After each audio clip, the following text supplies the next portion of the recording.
السلام علیکم ورحمۃ اللہ وبرکاتہ نحمده ونصلی علی رسولہ الکریم اما بعد۔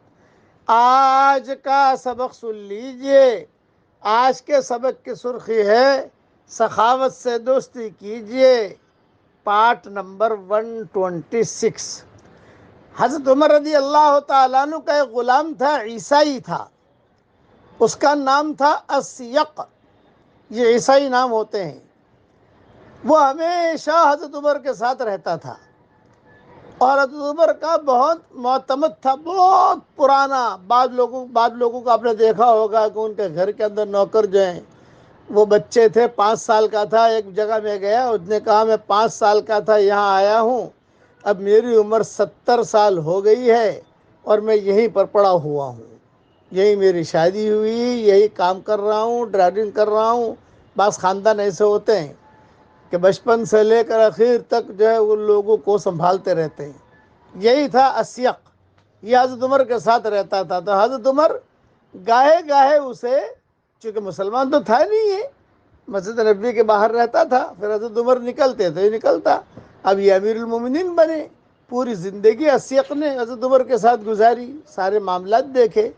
تو حضرت عمر رضی اللہ تعالیٰ عنہ جو ہے بہت اچھی باتیں اسے بتاتے تھے سفر کے اندر، اور کہتے تھے بھی تو مسلمان ہو جا تو میں تجھے جو ہے یہ مال غنیمت میں، یعنی سب مال جمع کرنے میں، سب اس پر حساب کتاب میں، سب میں جو ہے میں تجھے ذمہ داری دے دوں گا، اور تو مجھے جو ہے برابر اچھا کام بہت اچھا کرتا تھا۔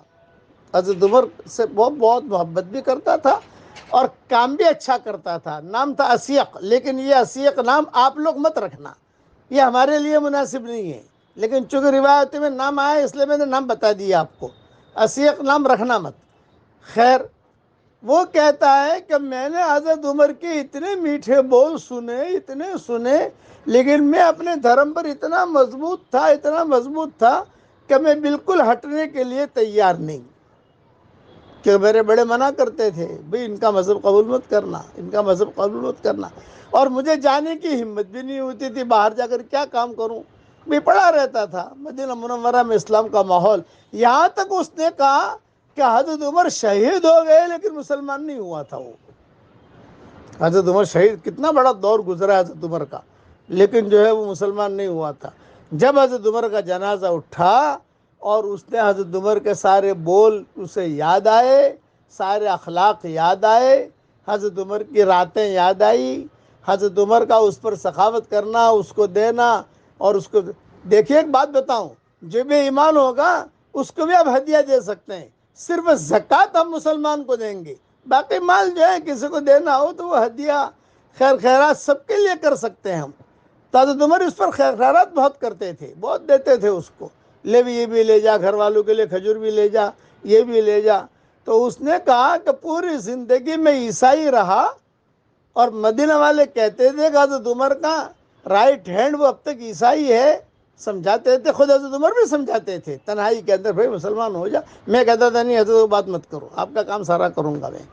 لیکن جب حضرت عمر کا جنازہ اٹھا، وہ شہید ہوئے، اور جب ان کا جنازہ اٹھا، جو منظر دیکھا، تو مجھے حضرت عمر کی باتیں یاد آئیں، اور وہ باتیں یاد آتی ہی زور سے اس نے کلمہ پڑھا۔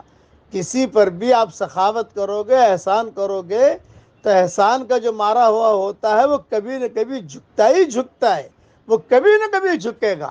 اگر اس میں ضمیر ہوگا، اس میں ضمیر تھا، وہ ایک دم سے جو ہے سب کے سامنے اس نے اسلام قبول کیا، اس اسیق نے، اور سب مدینہ والوں نے کہا ارے واہ واہ واہ واہ واہ واہ، زندگی پر حضرت عمر کے ساتھ رہا، سمجھاتے رہے، مانتا نہیں تھا، آج مسلمان ہو گیا، رضی اللہ تعالیٰ عنہ بن گئے، نام بھی اس کا بدلا گیا، شادی بھی اس کی ہو گئی۔ پھر اس کے بعد کیا ہوا اس کا، وہ تفصیل ہے جو تاریخ کی کتابوں میں ہے، اللہ تعالیٰ توفیق دیں گے تو بعد میں کبھی سنائیں گے انشاءاللہ کہ اسیق کا کیا ہوا۔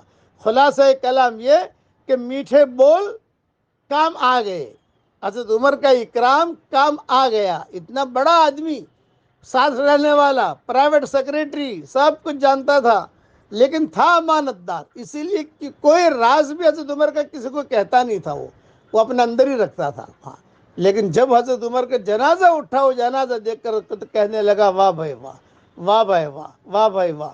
اور سب کے سامنے کلمہ پڑھا. مدینہ میں ایک طرف غم تھا حضرت عمر کی شہادت کا، اور ایک طرف خوشی تھی کہ یار یہ مسلمان ہو گیا، دیکھو یہ مسلمان ہو گیا. اب پڑھیے میرے ساتھ، ربنا آتینا من لدنک رحمہ وہیئ لنا من امرنا رشدا. یہ اصحاب کہف کی دعا ہے. یہ دعا بوڑھوں کو بھی پڑھنی چاہیے، جوان مردوں اور عورتوں کو تو بہت اہتمام سے پڑھنی چاہیے. اللہ تعالی ہم سب کو عمل کرنے کی توفیق دے، اور یہ دعا ہم سب کے لیے اللہ قبول فرمائے. آمین. آج کل تو بوڑھے جو ہیں وہ جوانوں سے زیادہ جوان ہیں، اس لیے ان کو بھی زیادہ پڑھنی چاہیے.